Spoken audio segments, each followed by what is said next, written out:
But it takes a lot to scare this team. And this house got us. You've got a nice house on your hands.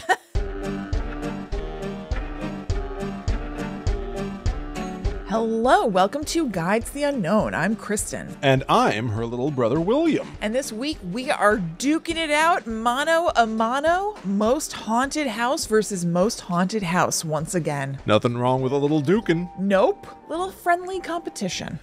We've done this several times now. Greatly enjoy it. The last time that we did this, where we literally, it's exactly what it sounds like. We find places that are reported to be the most haunted houses. And we say, well, there can really only be one most haunted. Yeah. So we each cover one of them. And then at the end of the episode, we're going to decide which one really is more haunted than the other. So it's sort of sibling against sibling. Yeah. But really, I mean, it's just the claims of haunted building versus claims of haunted building. Sure. The last time we did this was in episode 343. And I am, you know what's been funny? The last two times that we've done this, the only two times, I feel like you've come to the table each time being like, well, mine's a bowl of lies. This time, I wouldn't say it's a bowl of lies or ball of lies, would you say? I don't know. Whichever one sounds more normal, that's what I said. This was just extremely non-specific. Okay, well, that's another way of couching non-truths. Yeah, totally. It's not like there's like a guy who said yada, yada, yada. It's like the people of this building say fair enough. this has happened. So I don't feel strong. Okay, all right. Here. But it doesn't sound as weak as some of the contenders you've had to defend. Because that's almost not quite as weak. At best, the only game we've got is like, I can try to stand up for my contestant. I do think it's very cool. Okay, that's good. So that's something. Because weirdly, it's like these houses are up against each other, and we're really the corner guy. Right. The guy being like, get back in there, knock him down. You can do it, Rocky. Right. Like, we're not Rocky Balboas. No, we're boxing each other. We're his, coach. Mickey? Yeah. Is that his name? I guess. I've only seen Rocky once. Guy who like threw chickens at him and was trying to get him to dodge him or something? Threw chickens at him? Yeah, I think Rocky had to dodge a chicken. Really? Or catch a chicken. I think Rocky had to catch a chicken. Like a speed thing. Like a live chicken? Can you run fast enough to catch this chicken? Yes. Really? And then did he also have to drink all those eggs?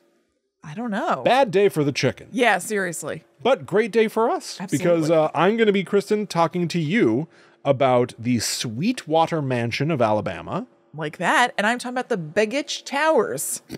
I'm sorry. Would you like to take that again? Begich? The Begich Towers. My phone my computer kept autocorrecting it to Bewitch, which I appreciate. Oh, well, I like that quite a bit. Yeah, me too. We're gonna see how these two haunted locations handle the pressure of there only being one who can be the most haunted. Yes. After this commercial break. Okay, William, tell me about yours first. Yeah, you want me to start? Yeah. So let's take a journey then, Kristen. Let's hop on a plane. Okay. See that Indiana Jones red line cross the map. We're going from New Jersey down to Alabama. Oh, nice. It's going to be warm. Northwestern Alabama in particular, because we are going to be staying at the Sweetwater Mansion, which is also known as Sweetwater Plantation. Oops. Okay. Oops. I have some interesting information for you. Eesh. I have some interesting information for you, Kristen. Yeah. So it is what it sounds like. It is a mansion. It is surrounded by, acres upon acres of land. Now, I don't have information if it comes with all the baggage that the word plantation brings to my mind. Yeah. I don't have that kind of data. Yeah. I do have very unusual haunting stuff. Okay. But I also have a little historical context of the Sweetwater Mansion. So it was built in 1835 by General Braun. Okay. Yeah, whatever. General Braun built it in 1835, but the first person to live in it was General Robert Patton. Oh. Which is why it's also occasionally known as the Patton House. So, out of curiosity, because now we're talking about the South, we're talking about a plantation. This is a somewhat Civil War era location. Yeah. Which is interesting, right? Yeah. Robert Patton was the first governor of, put in office in Alabama after the Civil War. Okay. which that sounds great. Yeah. Right? Like, we're done with the Civil War. That's behind us. Forget the Confederacy. Although As long as they were happy about that. He was a Confederacy supporter. Yeah, that's what I'm saying. It depends. Just because the Civil War was over doesn't mean that everyone was psyched about it. Now, I also, in looking him up, found a picture of this fella. Okay. And I'm just going to show him to you. Okay, whoa. And you tell me how you feel. Whoa. Whoa. This picture keeps giving. Yeah, doesn't it? Wow. I did the same thing. That's why I was like, this is worth it. This is worth it. Okay. So he's an older guy. I was thinking like, wow, we're talking right now. Or I guess we were. It's kind of become somewhat moot, but we were talking about how it was kind of crazy that our two presidential candidates, when it was Trump and Biden, were like very old and everything. Yeah. I know this is a governor, not a presidential candidate, but this guy looks way old. Oh, he's super old.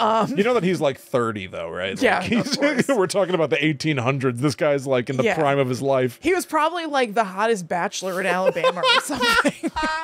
You guys have to check out the video. Patton was the Robert Pattinson of his day. You're right. He is the original R-Pats. General Robert Patton of Sweetwater, Alabama or whatever. He the thing is, all right, I was looking this guy up and I didn't expect to see what I saw. Right. So did I thought at first the image of General Robert Patton, now it's Civil War. I didn't even really look at him because I was reading his his bio, his Tinder page. Yeah. And I just thought he had an Abraham Lincoln beard.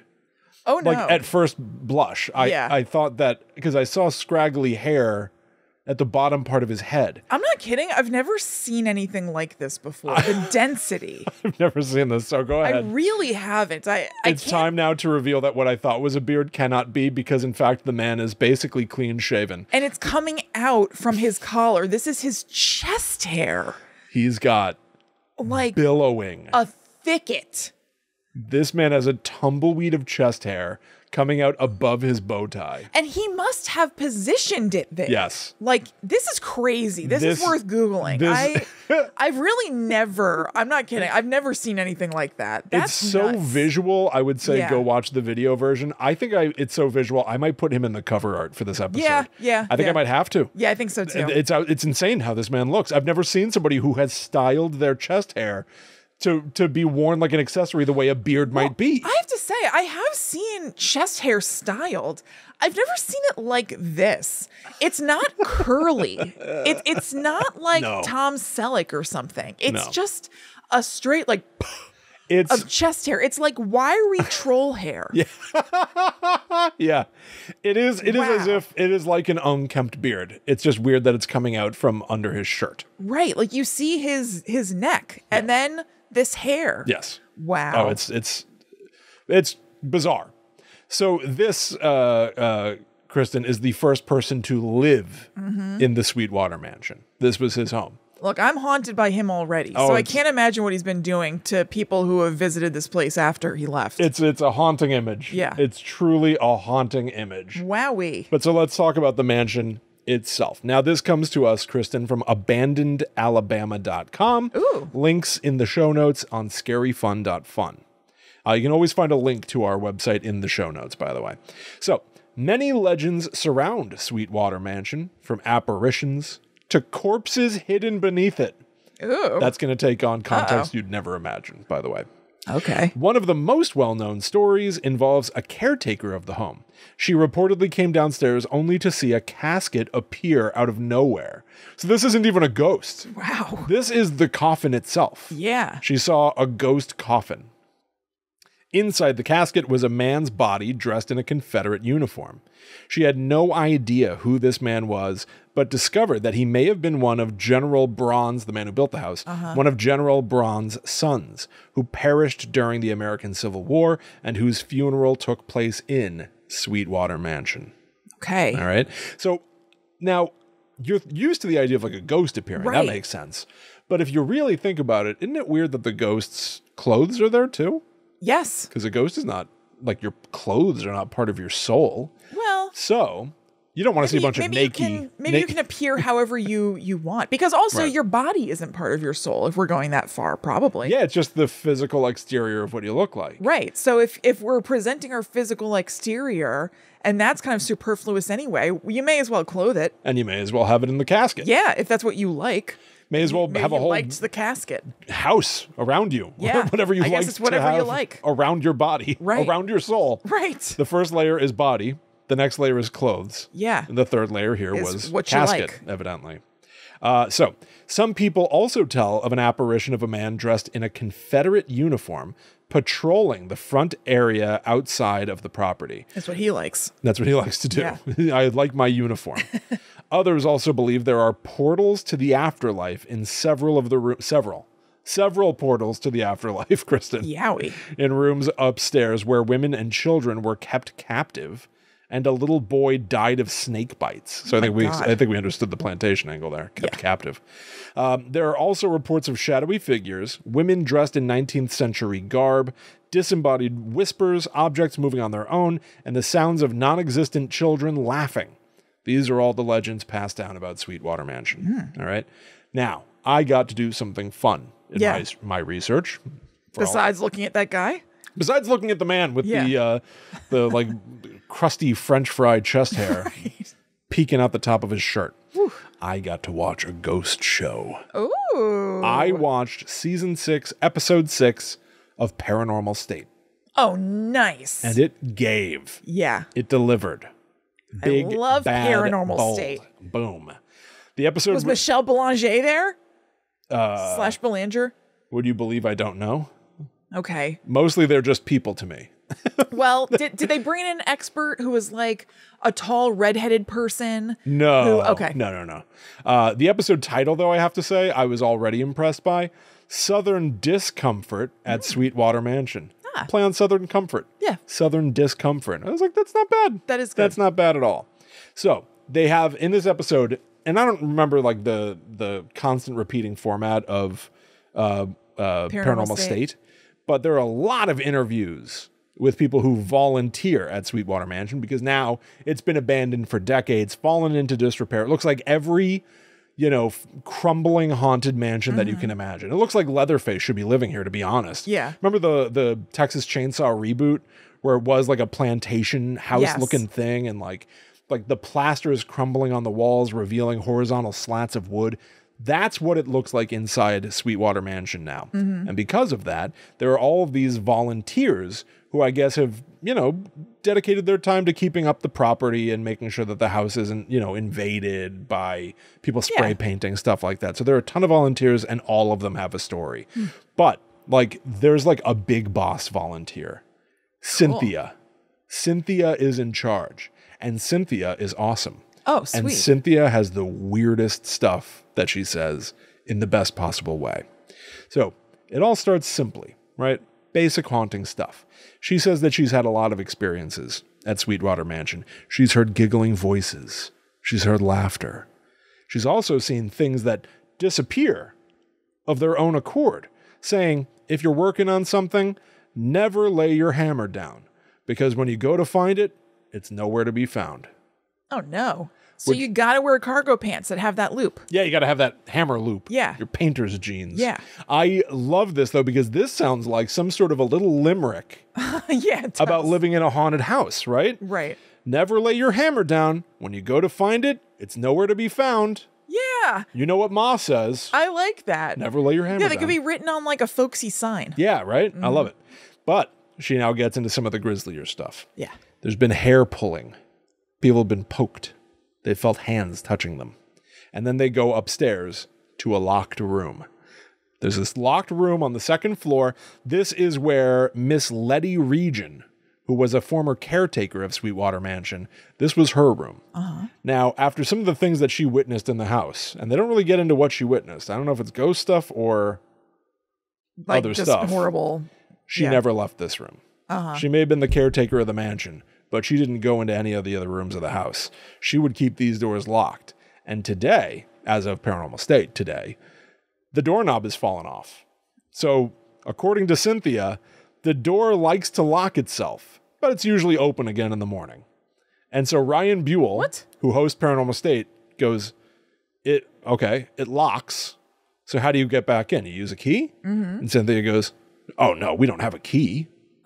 So Ryan says, so how do you get back in the room? Yeah. And Cynthia says again, come in the next morning and it's open.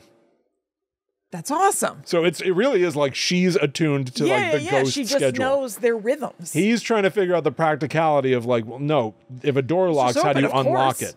And her answer is just, well, the ghost lets it be open in the morning. Yeah, essentially, that's what her answer is. And to her, it's, you know, as basic as just being like, well, the sun rises in the morning. Yeah, yeah. The ghost unlocks the door in the morning. Yeah. So That's if they lock the awesome. door, you may as well just come back tomorrow. Yeah. I love that. That rules. Don't bother trying to get in. Yeah. She also says that the room doesn't like women. Oh. And so someone asks, so it locks women out? And she goes, oh, no, it locks them in. Oh, God. Just like, oh. That's not good. No, it's not good. But like, again, like there's like a simplicity to the way that Cynthia speaks. Yeah. Where it's just like, she's telling it straight. Oh, she is like one of the premier ghost storytellers of the region. Gotta watch this episode. I do declare. So anyway, they go to the basement. Now this is also confusing. Okay. All right. But confusing in a great way. Mm-hmm. So Cynthia goes, yeah, this is, so now we're in the basement, and this was a sort of Civil War hospital, a makeshift hospital during the war. It was also a jail. Oh, okay. And so Ryan goes, it was a jail and a hospital? And they just sort of move on. Like, well, that sounds crazy. That happens kind of a lot in these shows. Yeah. I wonder if it's partially because sometimes this stuff is, it's just that simple. It's just that nuts where like, I don't know, for some reason, it was a jail and a hospital, and there's really nothing more to say. We're like, wait, what? What do you mean? More on that, please. But the person was those just two like, things aren't synonymous. Are just like, that's what it was. They did weird things in the past. It's also not impossible that it's like, if it was during the war, it could be a hospital and a jail because it's where you drag people off the battlefield.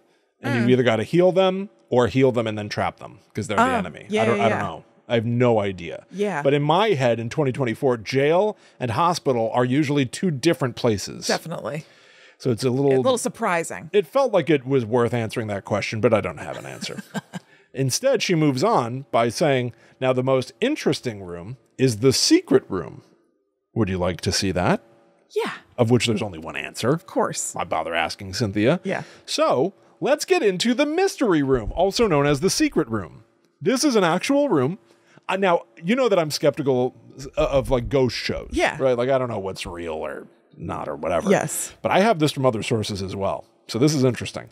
There is a room in the basement of Sweetwater Mansion that has no doors. Oh. You cannot get into this room except for a window.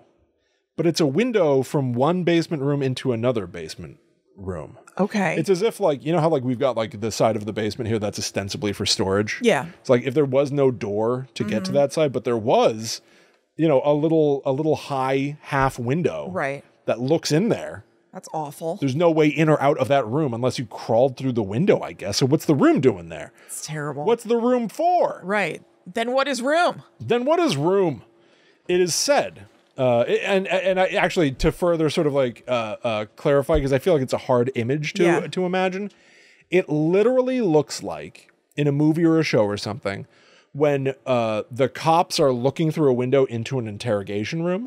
Like the shot in Paranormal State is as if you're looking through a window into an interrogation room. Yeah. It's just bizarre that interrogation room has no other door to get in or out. It's just a box. So strange. It's really just a rectangular space. What was it for? Well, I don't know entirely, but it at least did the following. Yeah. And this again is from Abandoned Alabama now. It was said that following the death of William Billy Patton, who was one of the sons of the original R-Pats, the chest hair guy. Right. Wonder what he was working with. I wonder if he was Tufton. Yeah. Was he a grown-up? Well, that guy was really old, so he was probably a grown-up. Probably, yeah. I don't know. He was one of the sons. He died. His mother was so distraught. Sorry to joke about that. That she didn't have him buried, and instead kept his, quote, decomposing body in the mystery room. Oh, no. So what? Sorry to do this, but you know how hair can grow after death a little bit, or they say that it can? Yeah. you know.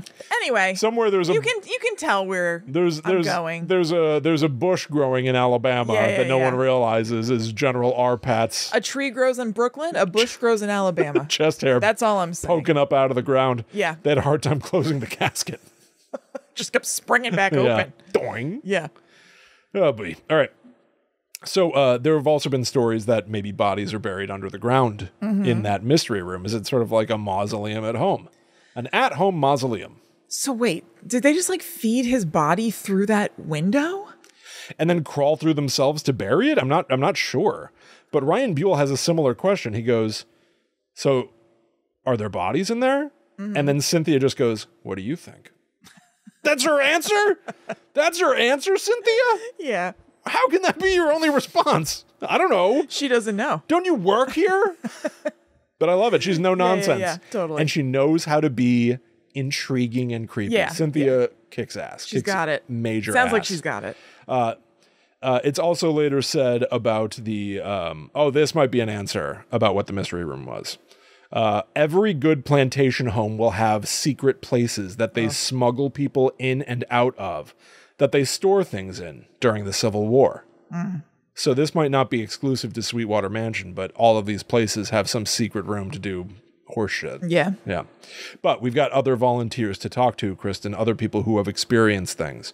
One of the volunteers described a shadowy figure who ran past her once, saying that it was like a taller figure that blew by. One of them felt like they were getting surrounded by people in the basement, which plays into what we were talking about recently of like ghosts filling a space, like shoulder to shoulder. Standing room only. Standing full room of ghosts. only. Ghosts everywhere. They were like, it felt like there were people all around me in the basement. More hair tugging, but this time people were like, it felt like it was like maybe from a child. Like sort of a child being obnoxious and insistent and playful, pulling on your hair or something like that. And then one of the Paranormal State folks asked, do you think anything here is hostile? The response from the volunteer was, I think they're playing. I think they want to play with us.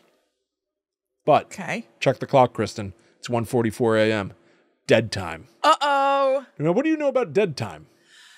This is, I mean, I haven't watched Paranormal State in a while, but this is where they like turn off all the lights and stuff and do an investigation. It's kind of like their version of like the lockdown thing that Ghost Adventures does, right? I guess so. Yeah. Much better name. Definitely. Dead time kicks ass as a name. Yeah. But yeah, this was bizarre to me because I was like, oh, wow, we had a lot of interviews with people, but we're getting right to some like nitty gritty green night vision. Yeah.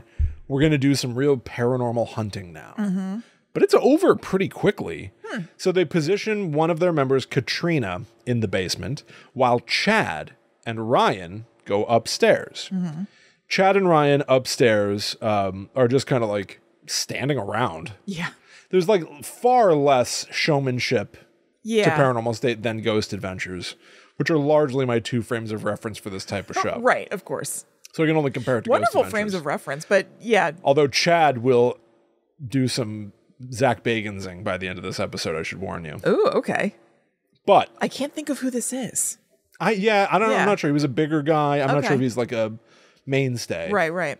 But so they're just standing around upstairs kind of being like, hey, I don't know. What do you think is going on? I don't know. What do you think is going on? Yeah. And they just kind of like, what was that?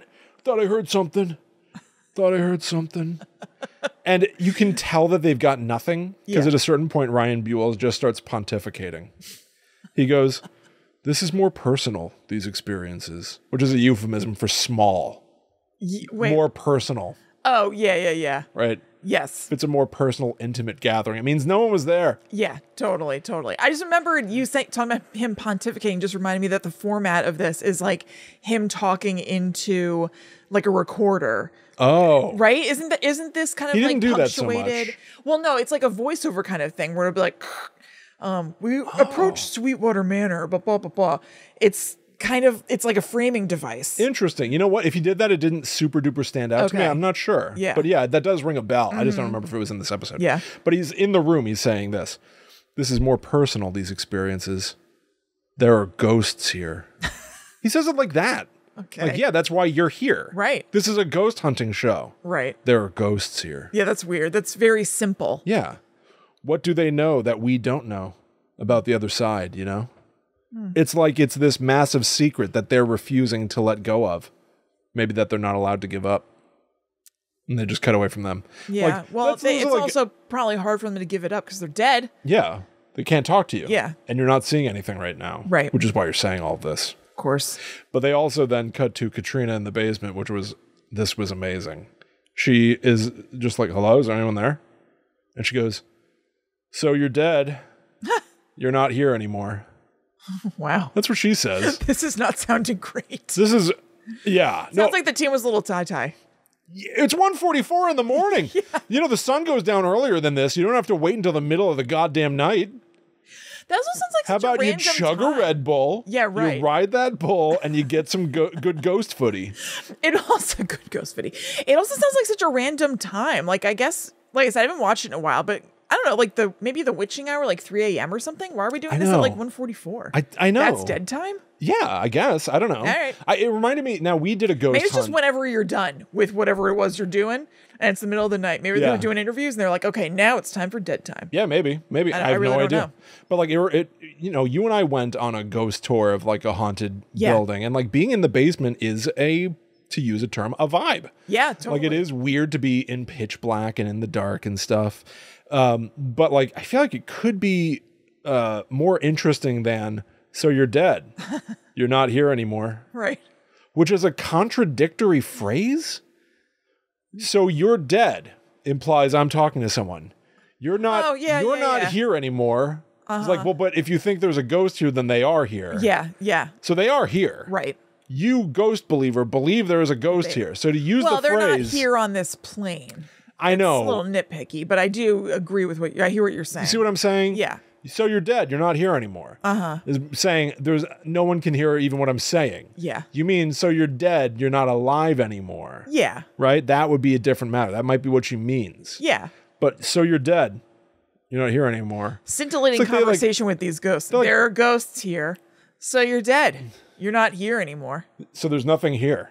Like that's what they would say on ghost shows. There's nothing in this building. Yeah. There's absolutely nothing in this building. Right. But people used to be alive here. Yeah. It's like, well, that sounds like there's literally nothing here, not even a ghost. Yeah, totally. I just loved that they like cut to somebody up there, Ryan Buell's being like, what do they know that we don't? Because he's got nothing. And then they cut to Katrina going, so there's nothing here. Yeah. It's like he's just saying like totally contradictory, ironic things. That's really fun. So Lorraine Warren wasn't in this episode either, right? No, Lorraine Warren. I wonder if because they weren't in the Northeast, maybe they didn't have access to some of their heavy hitters. Like Lorraine Warren's there a lot, and I guess she lived in Connecticut. So maybe she, didn't want to travel to Alabama or something. Yeah, possibly. I'm not sure where Michelle Belanger lives. I don't know. They could have used a little help. I love Michelle. They could have used a hand. Mm-hmm. So then, bizarrely, dead time's over. Okay. Just cut and it's daytime again. Yeah. And they have more interviews with volunteers.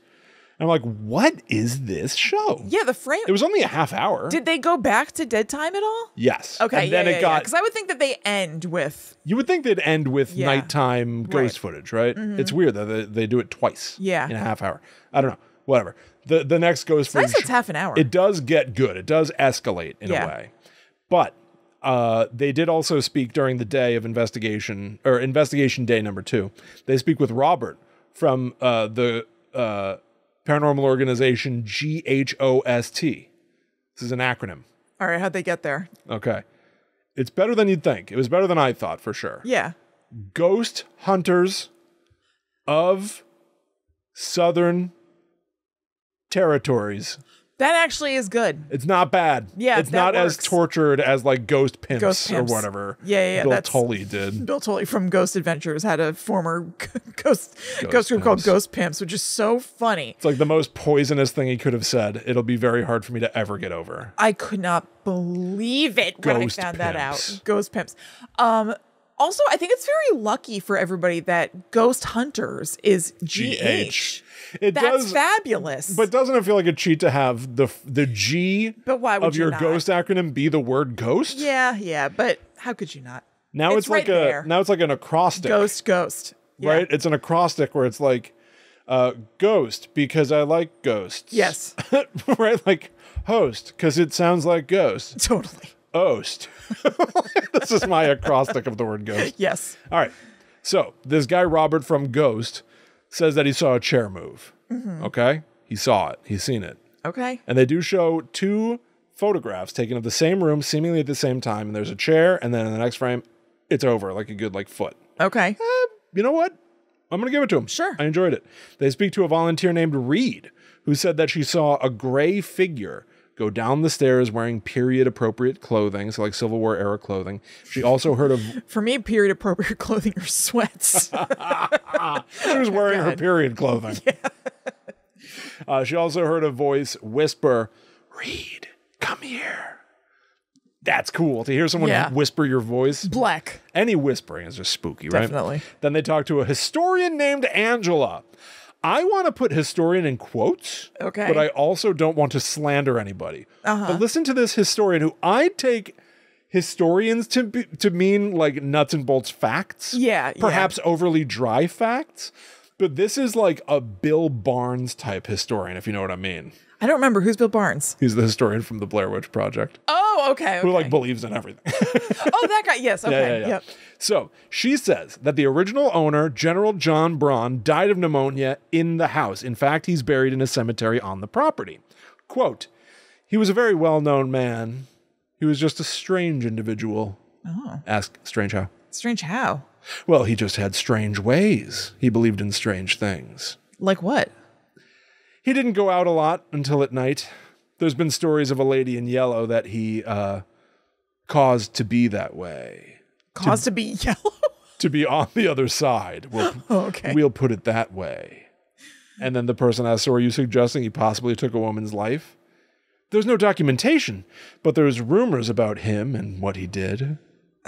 And then, all of this, okay, just to like reflect on all of this, it's so vague and generalized. Right. For a historian to be saying, he was a very strange man. He did strange things. He believed in strange stuff. No, yes, absolutely. He was a man known for strange crap. He did all kinds of strange crap and shit like that. Just like, well, what are you talking about? It doesn't sound like historian talk that I would expect. Not at all. Yeah. And there was a lady in yellow that he caused to be that way. The historian can't even say he killed her. Right. You're a historian. Well, also, she didn't even say, I didn't watch it, but she didn't say like a dead lady in yellow, a ghost lady in yellow. Just a lady in yellow who he caused to be that way. You're right. I take that my just makes it sound like he caused her to be in yellow. You're absolutely right. I use my guide to the unknown baggage of like a lady in yellow is like a lady in white. It's like a spectral form, but you're right. She doesn't even say that. Yeah. She just says there's been stories of a lady in yellow that he caused to be that way. In yellow. He bought her a bright yellow pantsuit. Right. One day. So then the interviewer, seemingly out of nowhere, I assume there was a pre-interview of sorts, asks, "Do you think he ever practiced any Native American rituals or African American rituals, such as voodoo?" Okay. So the historian says, "I think he did. I'm almost certain he did. If you've actually looked at his tombstone, his eternal flames don't burn up, they burn down." Interviewer asks, what would be the reason for that? Yeah. Historian's answer, "Because he's burned to hell." I like this historian. What?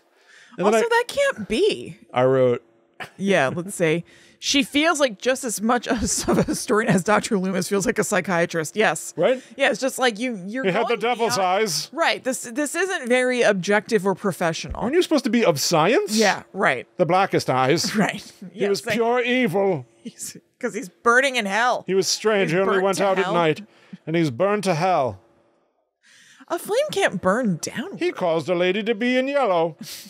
What? I'd like to get a look at this flame. Ma'am? There's no way. What are you talking about? Yeah, I'm not sure. So, dead time for day 2. And it's immediately... Dead time for Bonzo. We're getting to the end here. But for my money, it's immediately off the rails. Yeah. All right. Night vision footage, green camera, right? Ryan Buell just walks in and goes, "Hello? Is there a little girl in here somewhere?" And it just like gave me like a nightmare. Like it was like I was wide awake watching this, but it was like it was scary. Is there a little girl in here somewhere? Like, Yeah. dude, like if there's a ghost child, you think a ghost kid's gonna be like, I am. Yeah, right. I'm a little girl. I feel completely safe talking to you, Yeah, stranger, totally. wandering into my house. Weird grown up. Is there a little girl in here? It sounds Yeah. like someone scary chasing people. Yeah. Is there a little girl No, it in doesn't here sound good. somewhere? No good. No good. No. Then we cut to Chad, who lives up to his namesake. Where is Sergi? He was there. He's wearing a hoodie, talking to people occasionally. Okay. That was more or less it. What about Elfie? I saw her name on screen once, and I did a double take because the spelling was Yes. unexpected. Yes. It was like E-I-L-F. Right. Like It's surprising. so she was there. I don't remember what she did. Okay. Maybe I quoted her a few times. I'm not even sure. Sure. I'm focused now on Chad. Your eye is fixed on Chad. My eye is fixed on Chad. Tell us, oh Chad. He all of a sudden has an energy. It's like he's possessed by Zach Bagans. Uh-huh. All right. Boy. He goes, "Come on, Braun. Talk to me, weirdo." Oh my God. That's what he says. Talk to me, weirdo. I heard you were a bad Where did man. this come from? I heard you were a murderer, a practitioner of voodoo. And then Katrina gets in on the game. "We're going to take over your house, Braun. Did you know that?" Uh-oh. These don't sound like good things. No. All your stuff is out of the house. Nothing here belongs to you. Ooh. Okay. What in the world? They just get aggro. Trying to get a rise. Now, I will say all of this aggression to happen only at the end of the episode does feel like an escalation. There's a rising action. Yeah, it does feel like a climax, a conclusion, a big final fight or something like that. So in some way, Yeah. it felt fun to get to the end and have things dialed up. Yeah. They don't really get much of anything. And it did highlight to me how weird it is that Zach Bagans starts with that energy and then the energy of his show gets lesser as it goes on. That is true. But It doesn't always get lesser. Sometimes it's plateaued, but it's plateaued at such an extreme. yeah, I that suppose it that's feels true. like It's an attention grabber, and yeah. that might be what keeps him on top of the heap because he doesn't wait to build there. right. You have to stays invest there. a good 20 minutes before you hear, Yeah. "We're going to take over your house, Braun." Before you hear, Weirdo. "You weirdo. Come on, Braun. Talk to me, weirdo." That's so He's not even saying "you weirdo." yeah, just calling him Weirdo. Talk to me, weirdo. That's What? really funny. So then they just start throwing in the sounds of creaking doors and shit. And people start going, "Huh? What was that? Whoa." They cut to commercial and they present their evidence. Now, I didn't really get into it. The evidence that they had. And interestingly, they present all this evidence to, again, who's really in charge of things? Cynthia. Yeah. That lady that was like, "What do you think?" She's really the boss of this place. I like that. So they're like, so we did our research. We found a few things. We heard a few whispers, right? We heard some footsteps. The biggest thing they had is that like a beam of wood that was on the wall sort of like scooted and fell. Okay. And then a door opened a little bit. So they present that to her. Yeah. But it's very funny. They conclude by saying to Cynthia, like, "So I think you've got tons of mysteries here still that have yet to be answered. Yeah. The apparitions people have seen, the secret room, the bodies, that sort of stuff. All of those are still questions left to be answered. But it takes a lot to scare this team. And this house got us. You've got a nice house on your hands." That's like how it ended. Weird. Like they were just like, "This place, thank you, because this place was cool and we're very happy." That's like how it Do ended. tourists go there and stuff? They probably need to like Well, I do have this. Yeah. I do have this. make Actually, it seem like a place people would want to go or something. I have one comment about the place from hauntedplaces.org. Marty Fisher had this experience. "My uncle and his former boss was working on the plantation at the time, and me and my mom and sister went to take them some food. We were sitting at the bottom of the steps.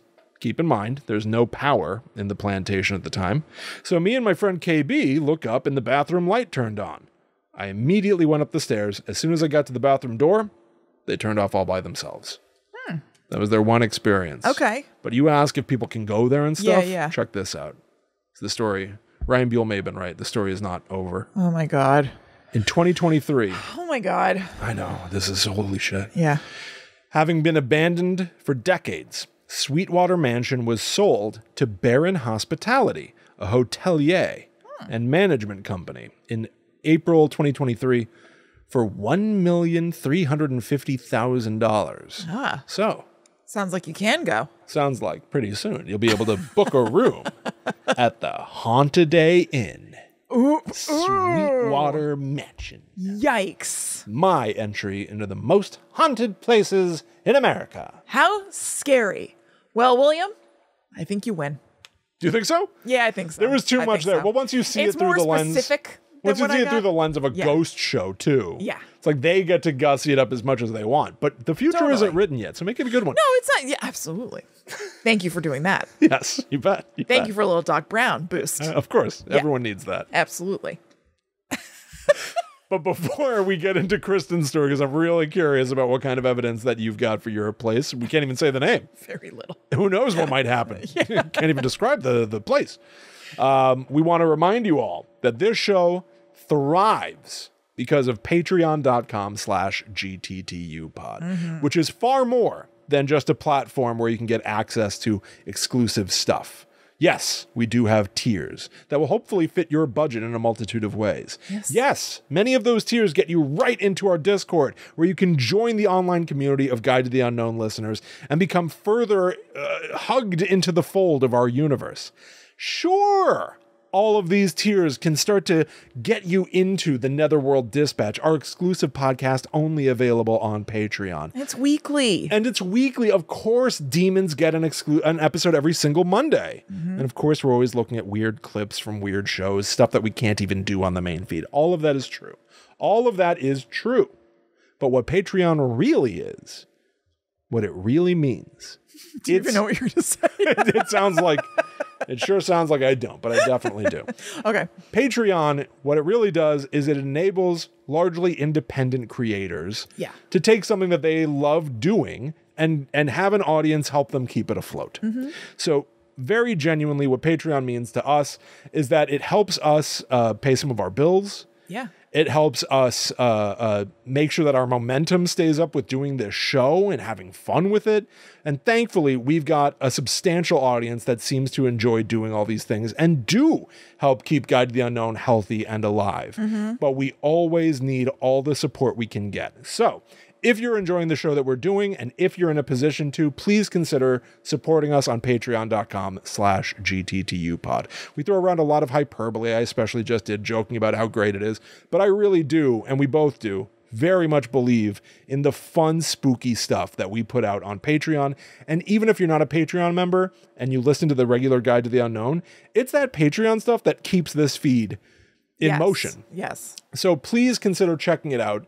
And truly, I think that you're going to be thrilled by the kinds of shows that you unlock by supporting us. I really hope you do. And the people who back us really seem to enjoy the shows that we're doing. Yeah, so thank you to all of them. Yes. And thank you to anybody who might check it out. But that is what Patreon really is. It really genuinely means something to the sort of like independent business person. You know what I mean? That's really what we are. We're trying to take our show and make it something that's genuinely viable to spend as much time on it as we want to spend time on it. Yeah. And in fact, I'd like to spend even more time. Yes, I would love to. Patreon.com/GTTUpod, and thank you. Yes. I also do have, because we love this as well, we love it when we see reviews of the show on Apple Podcasts. We love it when we see people sharing the show with each other or stars on Spotify. So I've got a lovely review for us from Enna Nanab, which I think is Banana Ann. Backwards, okay. Or at least Banana Ann. Yeah. All right. It says 1-to-1 scary fun, which is delightfully our company name. Yes. Scary fun. This is my favorite podcast. I've been listening to Guide to the Unknown for years now. Their content has been entertaining from the beginning. Even when I think I might not be interested in a topic, I always find myself to be engaged. I really love the cold openers at the start of every episode. That was a fun, I don't know when we invented that. Yeah, but it's putting great. just like a little non sequitur thing at the start of the episode. It felt like the party got started even before music. Yep, I love it. And the urban legend episodes are so fun. Honestly, I'd listen to anything these two made. Kristen and Will have such a fun, loving relationship, and their laughter is just contagious. The content is spooky, yet I always find myself smiling and laughing along with them. It's the perfect ratio of scary to fun. I highly recommend you give this podcast a listen. 5 stars. Thank you so much, Banana Ann. Kristen's on the record as not liking bananas, but I don't think that applies to Anna. I like that one. Yeah. I'm into that one. No, thank you so much. That was such a nice review. Wonderful. It really was. Thank you so much to everybody who leaves us reviews. It's like incredible to me still that people do and listen and all of that. Thank you to everybody who's done that. If you haven't done that yet, we would really appreciate it if you did, and Will might read your review on the show. We would love it if you're listening to the show and you think that one of your friends might like it, if you texted them. Kristen's foot just touched mine. Sorry. Again, this is miserable. What a nightmare. We need to like start sitting on opposite sides of the room. Whatever. Tell your friends if you like the show. I have to leave. Like a dead rat. I know. Just like bare feet. It's like hot in here. Skin. Just like touching. Ew. No, thank you. Yeah. Ew. If I can evangelize. See, this is what we need. We need your need your resources so that we can spread we can out. get a bigger space. If I can continue to evangelize, and I'll make it brief. But even the scary fun thing, like our company, we started a company because we signed like a distribution agreement for Guide to the Unknown to join Bloody FM. But like we wanted to make sure it stayed under a house of ours. Yeah. So we invented our company, Scary Fun. But what that really means, I think, to us is like, that really is what all this is about, is like, we love this stuff. And even if we think that it's dopey or silly or even the height of scariness, it's all about having fun, enjoying it.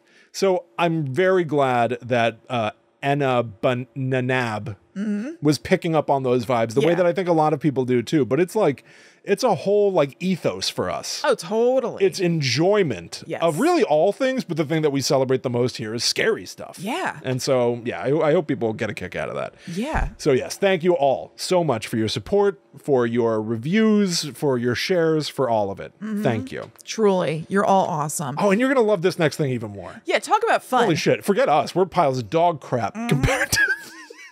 We know what you came for. We know you want it. We know you need it. It's commercials, so here you go. Okay. So, William, I looked up how to say Begich. It is Begich. Oh, okay. All right. I am bewitched by Begich, so Me too. You were right. I just looked at the phonetic spelling. I didn't hear it say it to me, but it is Begich. I'm feeling very paranoid about pronunciations lately. It would be nice to Very say them paranoid. right. Yeah. It's not always okay to just be like, I'm an idiot. I'm ignorant, so why should I know the right thing? So it's probably good. But begin le Begich. Yes. I also think it might be not Michelle Belanger. It might just be Belanger. Like I was talking about. I don't know. Oh, God damn. I wasn't planning on saying their name. I'm out of the loop. Okay, anyway. The Begich Towers. Yes. These are in Whittier, Alaska. Or it is, I should say. It's an apartment complex, actually. Yeah, this is cool. Yeah, it is. So Whittier, Alaska is known as the city who lives under one roof. And that roof is the Begich Towers. Wait, Whittier is known as this? Yes, because they all live in the Begich. Oh, everyone in Whittier, Alaska lives in this one building. That's unusual. It's a very small town. Interesting. Yes. Okay. It's awesome. So Whittier was or it's nearly the entire population, excuse me. Maybe at one point it was everybody. Now it's not 100% of the people, but like most of the people so it kicked live off in the Begich Towers. And a lot of its public facilities are also in the Begich Towers. So it is certainly like the center of the community. Wow. So there are no actual written out reviews on hauntedplaces.org for this place, which is kind of a bummer, but it does have an 86% haunted rating, which ain't bad. It's pretty good. Nothing to sneeze at. Sure. So apparently even getting to the town of Whittier, which is, the town itself is sort of a whole thing. There's the Begich Towers, which is the main thing that I'm talking about, but there is a second building in the town that is also freaky that I'll touch on as well. Even just getting to this place is kind of dramatic. You have to travel through a 2-mile long, 1-lane tunnel to get there that cuts through a snowy mountain. What? And apparently it's not a place that people are coming and going through very often. So the chances of you like, I don't know how it works. I didn't look into how it works, but I guess the chances of you running into another car going the opposite direction are low or something. So they just let it ride. I guess. I don't really know. Just roll the die. The link that I read about it, which will be in the show notes, was written kind of dramatically, and it was like, once every half an hour a car will come and go or whatever. Yeah. So I guess it's not something that is a super concern, but that sounds insane to me. That does sound insane. Especially if it's 2 miles long. And it's apparently, it's a tunnel. It's dark when you're going through. And apparently once you get through to the other side, your vision is just exploding with beautiful things to look at. Right. There are like mountains. There are, not all in one vision when you get out, but yeah, you see mountains when you come out of the tunnel. And in the town, there are glaciers, there are waterfalls, pretty much everything that you could want from a snowy vista. Sounds like a beautiful place. So the building, the Begich Towers, was originally made as a military structure during World War II. Okay.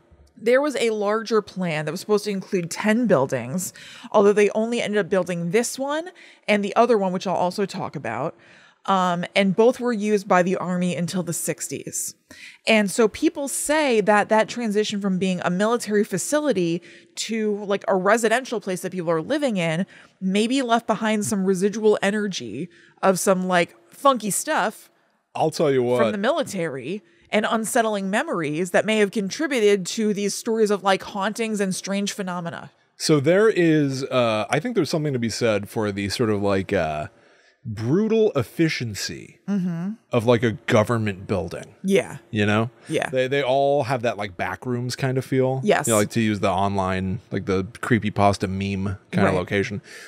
When I went to Rutgers, I was they have different campuses, and I was on Livingston campus. Yeah. And Livingston campus, especially at the time that I was there, everyone would talk about how they were like repurposed like army buildings and stuff. Yes. Yes. So everything was built out of like nondescript like cinder blocks. Yeah. And just like grays and beiges and whites and just like very stark. It was like brutalist architecture or something like that. It was to me, and I wasn't in the greatest headspace at that time of my life. It was like very uncomfortable to me. It was like it's a little. I don't want to oversell it. I was going to use the word oppressive. It felt a little overwhelmingly stark. It felt like being put in a box. I went to a psychic last week. My mother-in-law was in town and she bought us psychic readings, and the psychic told me that she sees me working in an institution.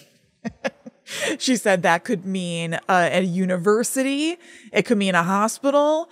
And I said, that doesn't sound so good to me. The way you're phrasing it. Sound like George Costanza's dad. That doesn't sound so good to me. I think that in practice, it could mean a million things. But she kept saying, I see an institution. And I was like, I don't know. You're not selling this to me very well, lady. You sure she said work, great. Not live? I can't be sure.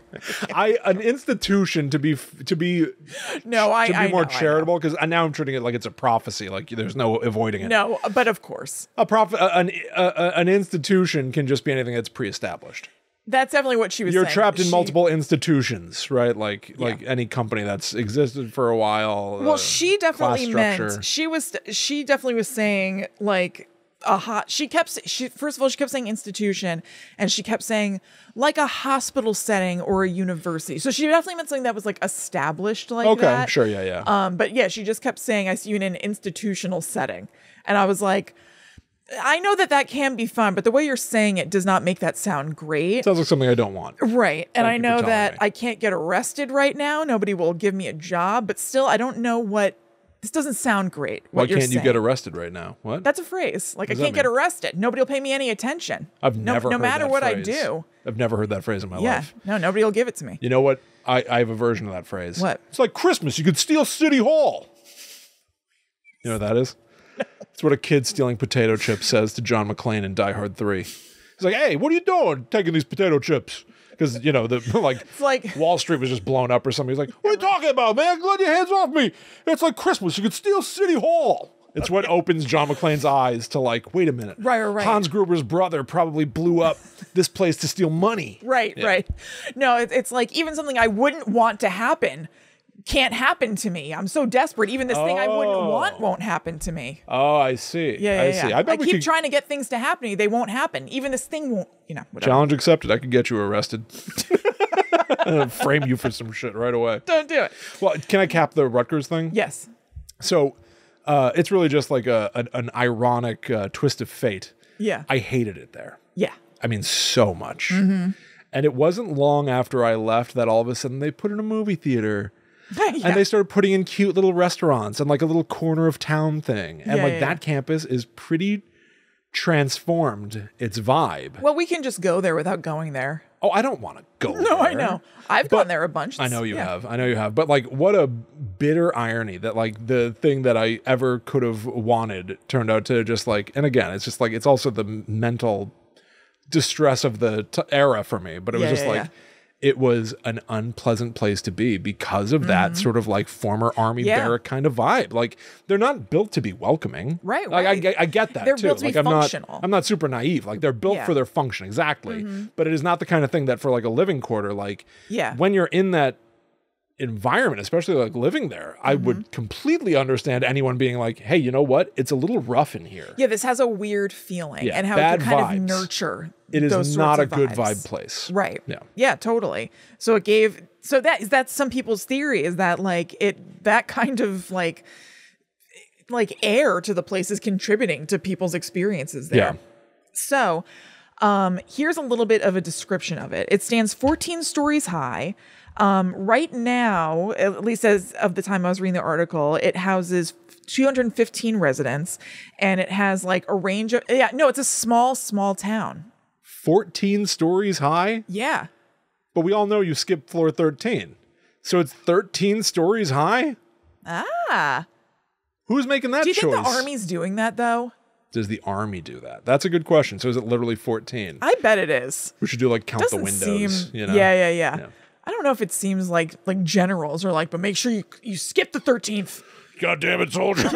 Don't you know there are ghosts and ghouls and banshees and what all hell could break loose? For all I know, they are. If you build a goddamn mansion wrong, we might have banshees coming out the wazoo. Is Bam?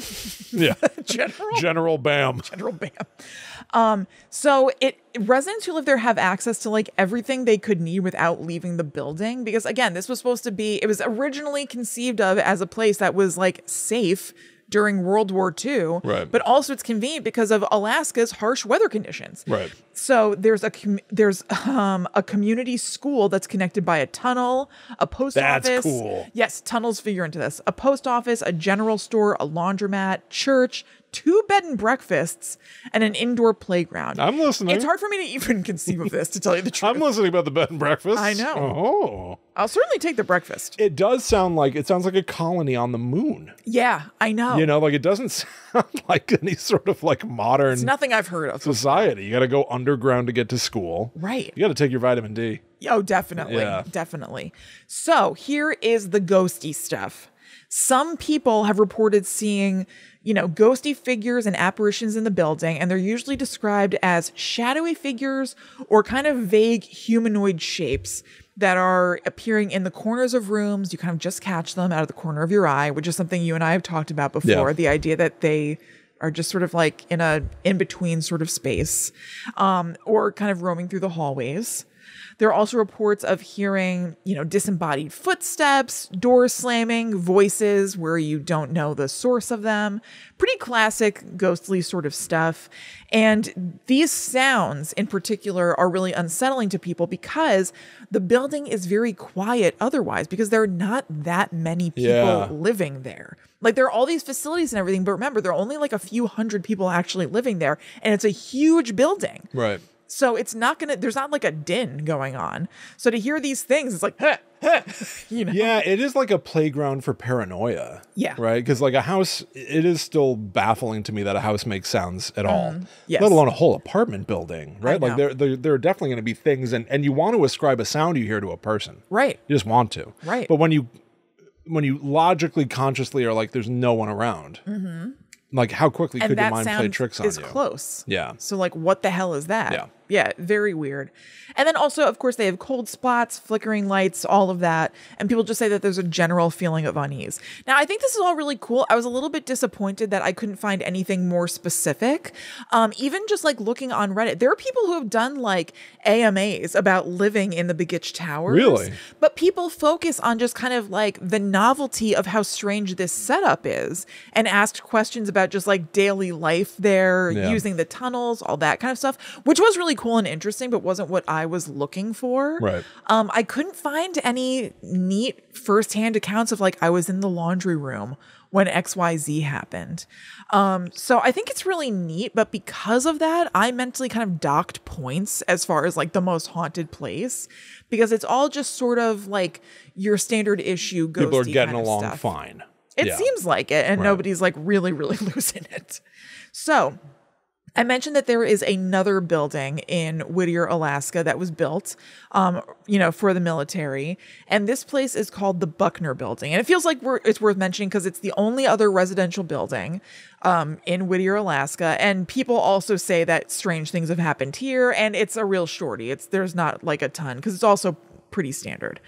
The history here is pretty much like the Begich, except now it's abandoned. Nobody lives there anymore. Oh. And it's super freaky looking, as an abandoned building would be, but it's also extra unsafe just because of the fact that it's in Alaska. Because think about like it icing over and like the slipperiness factor there, in addition to there being like hanging pipes, unstable floors, all of that. You also have to worry about ice and snow and stuff like that. They don't even need like a staircase. They just need like a one long slide. Yeah, for like Mr. Freeze to go down, like in Batman Forever. Hell yeah. So this one... Batman and Robin. I was just thinking that. Yeah, Batman and Robin. That we dodged a bullet there. That was close. This one is a little bit more unique inside, so I can certainly understand why people would want to break in here and check it out. And I do have one comment from hauntedplaces.org talking about that. Okay. And it got I got an 84% rating. And Begich was 86 or something, I think. Okay, all right. Yeah. So still pretty close, but this one did have comments. Most of them were just kind of like, whoa, this place is freaky. I do have one that is a little bit more in detail, but I want to tell you why people would probably want to break into this place. Okay. It's a little bit more unique inside. So the general who built it wanted to keep his soldiers like entertained and occupied and stuff. So there's a movie theater, a bowling alley, a jail, and also other tunnels that lead to other buildings in town. You can play cops and robbers with the jail. Right. Like the other place had a bunch of cool stuff too, but the movie theater and bowling alley and jail really stood out to me. Yeah, for sure. So the Buckner building has apparently unsettled so many people that residents of the town aren't dying to discuss the hauntings, supposedly. Okay, who knows? But people who do dare to go up to it talk about hearing weird noises coming from inside, even though it's abandoned. Cool. So what's going on? They see orbs and flashing lights moving around through the hall.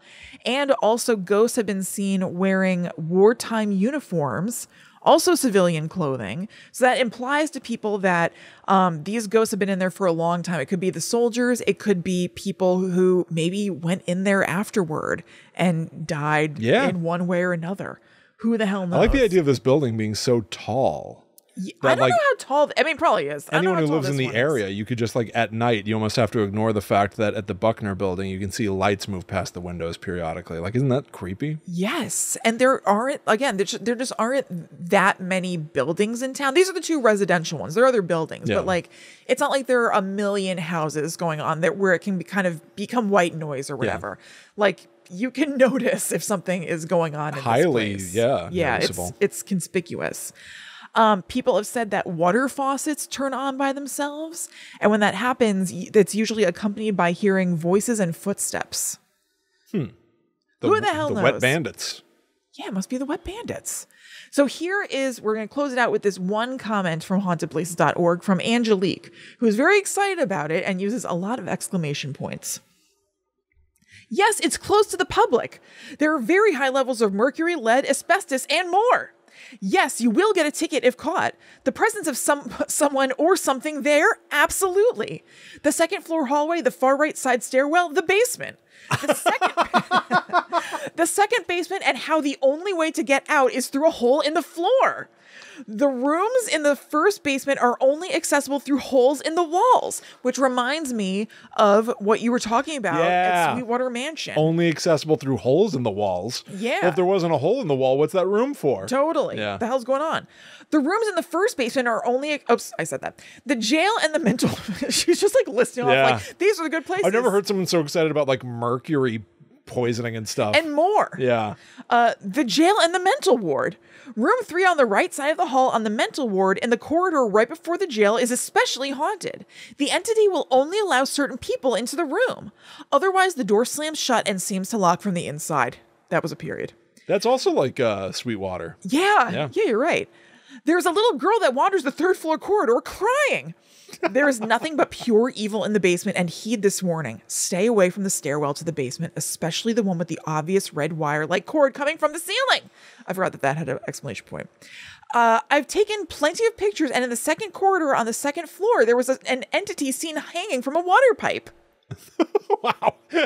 That's very exciting. It is. Very exciting. So. I love it. I know. I love it. It's like, do these places still exist outside of Alaska is such like I don't know much about Alaska. I'm going to talk out of my ass for a minute. I don't either. But what it sounds to me like, at least. We did Haunted Alaska, didn't we? We may have. Yeah. But Whittier certainly sounds like everything is probably, again, I'm making this up. I don't know. Sounds like nothing gets above, say, like 3 stories. And then you got these 2 big towers. Yeah, could you know what be. I mean? Yeah. Like that is so, does that exist anywhere else in the country still where there's this one office plaza or something that towers over the rest of the community? That's what the pictures and everyone look like, can just look out and look up at this one tall building. Right. Like and that it's probably where you live. Is so imposing and interesting and odd. It's very strange and very cool. Like that's why there are Reddit AMAs just for living in Whittier. Yeah, totally. It must be what it was like to live in like New York 100 years ago. Yeah. When like the first skyscraper was built. That's probably what it feels like, right? Right. That feels so not aligned with 2024. I know. That fascinating. I know. I thought it was awesome. No, I love it. So, all right, well, let's boil it down. Cast your vote. So Sweetwater Mansion versus the Begich / Buckner buildings. I would have to go, for most haunted, I would have to go Sweetwater because we have more specific instances of stuff. I think that Begich / Buckner are really, really cool. They're really cool though. But just as far as most haunted place. Yeah. When I was reading about them, there was just so much more cool detail that I felt like it drowned out why this is known as the most haunted place in America. Yeah, this I think similar for me. I'm gonna go Sweetwater. Yeah. But this I think is maybe the first time we've done this where I've been like, there's not a clear or I'll put it this way. This is the first time I've been like, we gotta kill a darling. Yeah, because I loved this. Yeah. That is really charming to me. Yeah. It's really cool. The history of it. The oddity of the region, the 2-mile long 1-lane tunnel in or out. Yep. Like all of it gives me such a clear mental image of a place. Yeah. It's like a just unique. Super so cool. unique. Yep. So all right.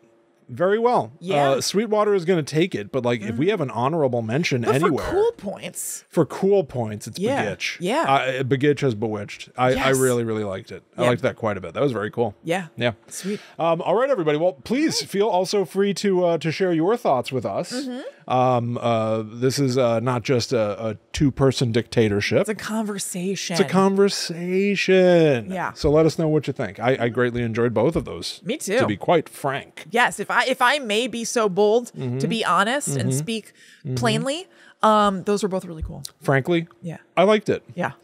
But don't call me Frankly. All right, everybody. Never. Well, that ends another episode of Guide to the Unknown. Thank you so much for hanging out with us. We hope you had a great time. Yeah. Please consider once again checking out patreon.com/GTTUpod and follow at GTTUpod on all social media. We post every time we have a new show, fun little stuff. You can also follow us online. Yep, I'm at Chillin' Kristen. I am at The Myth Traveler. So we'll be back next week for who knows what. I don't know. But until that time comes, we must travel. Back to the netherworld go we.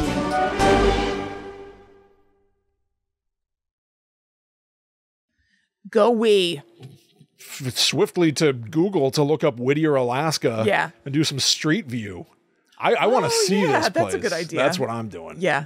So leave me alone. Okay.